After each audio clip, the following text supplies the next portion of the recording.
Ki khubor ka bate si TV. Ka umdi basnyam bat penjas liang. Rupa Premium Meghalaya. Sophistication meets style. The stylish trendsetter Tata Curve SUV is in town. India's first coupe SUV is now in Shillong. Net foodish.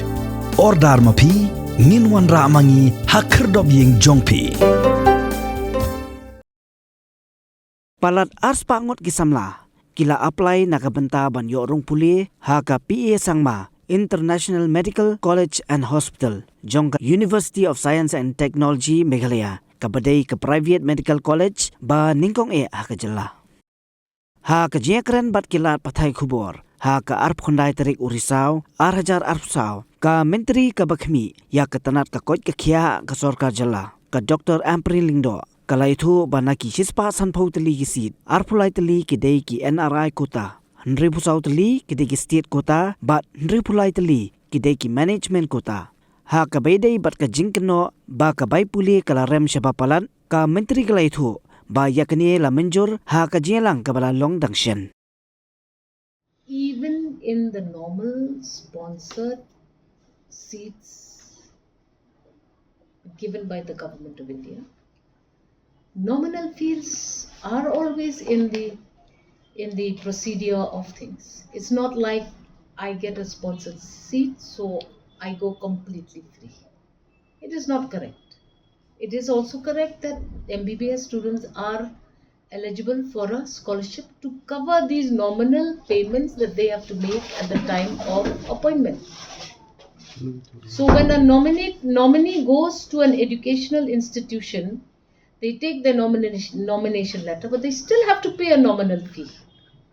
Those nominal fees sometimes are covered by the scholarship, and sometimes extra additional amounts for hostel and other facilities are anyways borne by students. A nominated candidate has to pay far lesser than a normal candidate. If you go under payment of a personal capacity, you have seen the fees are very expensive. So to say that nominated candidates do not pay any fees at all is also incorrect. Some amount of payments are made to the institution that gives them this seat. Now in the case of the Ustm, this is the amount of fees agreed upon in a joint meeting of all concerned with the Ustm. So in a private medical college, these norms are permissible. It's allowed. So they do get into this, and the NMC monitors all of that and gives its approval. So to say that 4.5 lakhs per year is a little steep may not be completely true also. And like I have said, Honorable Chief Minister is aware of this situation. He is now going to be sitting once he is convenient with time, and he will take a look at this, and then we will decide whether or not any further assistance should be given by government for these students availing these seats. As of now, at this point of time, over 200 applicants have applied. If you go from your own expenses, a seat is far more expensive. Say in Assam, it is about under 2 lakhs. So then in a few other, I'm forgetting the details, this review was done. Different rates at different states our students have to pay. But there is also a scholarship that covers. Sometimes it covers all of this payment. Sometimes they have to also pay. But the bigger chunk of fees is borne by a government sponsorship. Let the Honorable Chief Minister comment on this. He is aware of the situation. And he will further attend, because this is a matter of finance. We have to get concurrence from finance. We have to get all of that together. Honorable CM will be the best person to comment further on this matter. No, this is a normal practice. They have to apply for scholarships. They get scholarships also, like every other stream of study. So this is what is being said right now. Right now, the USTM is offering this to the state of Meghalaya. And we are going ahead and processing all of the candidatures. And I also think they, if you please do a proper study yourselves also and see what is the fees that students are paying anyways. but You usually will not get a seat so cheap. there are no mention about scheduled tribes, scheduled castes. All these have to be there. They have not mentioned anything about it. Oh, very much. The reservation policy is very much in play. As per the state reservation policy, that will be for the 25 seats where it is fully sponsored by government, and half, which is, I think, 15, or let the entire matter be brought to me, but 46 if I remember correctly. No, so we said 25 will be fully sponsored, rest they will have to pay a rate of half of the normal fee of the management. So this has to be worked out. Yeah, obviously all of this will now be decided. It is now being decided. Preliminary meetings have already happened. We have been told to shortlist these numbers of candidates. This many candidates will be sponsored, nominated by government totally. Some of that will be also at half pay. So all of that is happening right now. This is an indicator that government of India is also at its last phase of selection of candidates for seats as per their eligibility. This is a whole, NEET is an all India thing. So first choice, first round, second choice, second round, and then there is this stray and mop up round. So this is what is happening.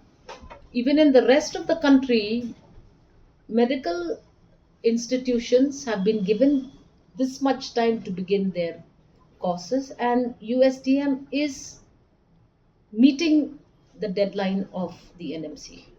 I mean, would you believe it that up till now 200 candidates have applied? So I presume they can do application. Those who have money, they can send applications. That is not true. That is not true.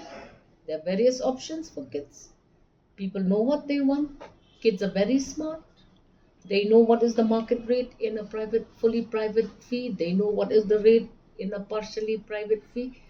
They are smart, and I know that this is a win-win situation for the state of Meghalaya.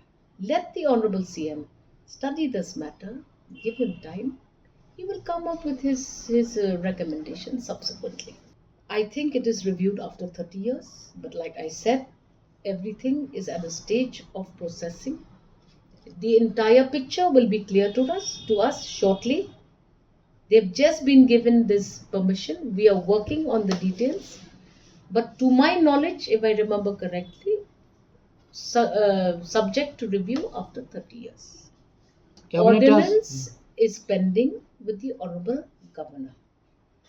The question of the state operationalizing the permission granted for the opening of the medical college to the USTM is of prime importance. Students are looking for seats. So all the procedures will be followed as per law. Nothing will go out of the ambit of law. What is permissible shall be done.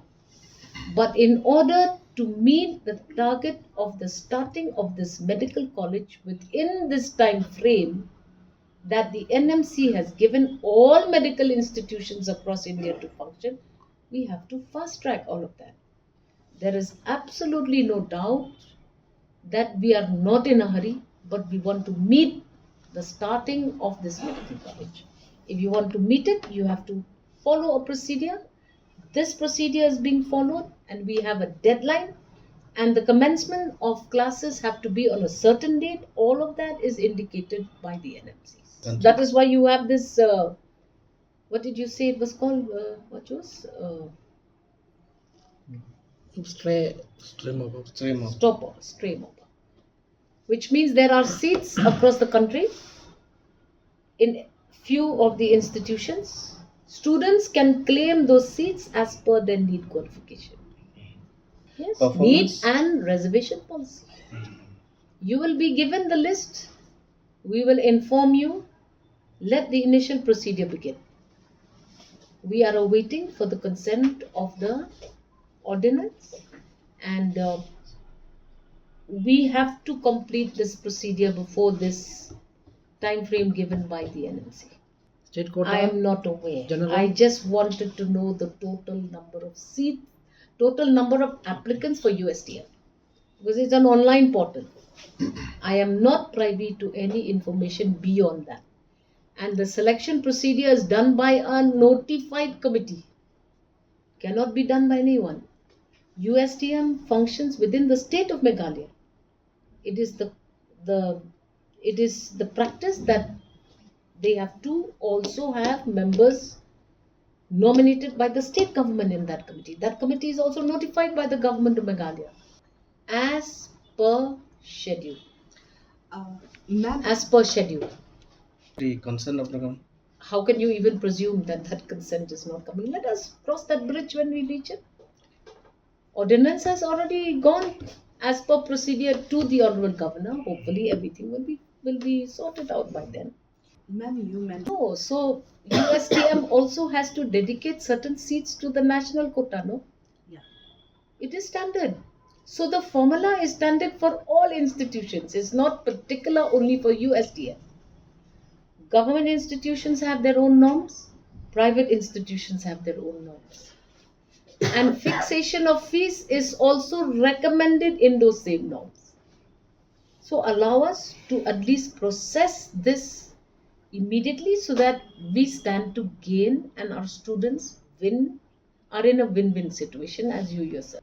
When you say a private institution operates in your state, you are the state government, you are the custodian of that institution. They cannot do whatever they like. There is a formula for all of this. And we simply follow that formula as per norm, as per recommendation. Management is allowed this percentage, state government is allowed this percentage, NRIs there is this percentage, All India quota there is this percentage. Everything is laid down as per law. Nobody deviates from that. And we are following the procedure as per law. Nothing we can do on our own.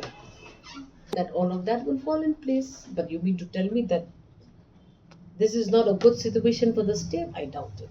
I think this is a very good position for us. Very sad that the approval came very late. But inshallah, at least we are on time. Where's the harm? We should avail this opportunity. People from the state will benefit greatly by this. You will not get an NMC nod or approval if you do not conform to the norms. We cannot interfere in the procedure of according recognition and giving of permission. We cannot. And no institute is allowed to just operate like that without certain obligations to complete these procedures. And that is exactly what we are saying. Everything has to be laid down as per norm. You cannot deviate from that, otherwise you'll be in trouble. You can play the devil's advocate. There is no harm in playing the devil's advocate. But you have to trust your government. We will make public the details of the ordinance, provided the administrative head of the state assents it. You have to give it that kind of a space. You cannot presume that because you've had problems in the past, that this is also going to be full of such anomalies. Please do not doubt your government. We are only meeting a deadline of admission procedures. Otherwise, if we don't do it like this, we will not be able to start. And who will stand to lose? Our own citizens will stand to lose. That the Shillong Medical College and the Tura Medical College are in an advanced stage of operation. We have also told you that the Shillong Medical College, being a brownfield project, will have a better chance of qualifying as a medical institute because we already have the prerequisite norms. The norms are a huge drop down list. You must have a 400 bedded hospital, you must have land, you must have faculty, etc., etc., etc., etc. The list goes on and on. In the meanwhile, this institute has started. Do not doubt that we are also not progressing ahead. Now, when you say Shillong Medical College, there are many components to that proposal. It's not just about building the infrastructure. It's about preparing the entire health department to reach that target. You have faculty, which is the utmost important component of an NOC or a nod for starting of a Shillong Medical College or a Tura Medical College. Do we have the professors? Have we sent doctors willing to engage in academics, going for those qualifications? We have to have them in position because this is a government institution. What is the percentage of in-house doctors? What is the percentage of recruitment? What is the service rules for these recruitment procedures? These are the delays that are taking place. Do not think that it is an easy cup of tea, that tomorrow let us start a medical college and call it the Shillong Medical College or the Tura Medical College. It is not like that. We have to put a service rule in place. We have to take it up to the cabinet for approval. We have to, in advance, prepare our doctors. Do we have enough doctors who are eligible to even become professors? Which of these doctors will become professors? Which of these doctors are not willing to be professors? Which are the important departments in year 1, 2, and 3, which is the main concern of an approval of starting of a medical college? Certain subjects, do we have them? Do we have these specialists who can then proceed ahead? Another very important concern, you have to amend the service rules. Service rules have already been proposed. They are not only service rules to be approved by the Department of Health. You have to get consent of law. You have to get consent of personnel. So many important concerns. Unlike a private medical college, which on its own, without having a baggage, on a fresh slate, they simply muster all the requirements, apply for it, prepare for it, have the infrastructure that is required, and they get. But for us in the government, it's difficult.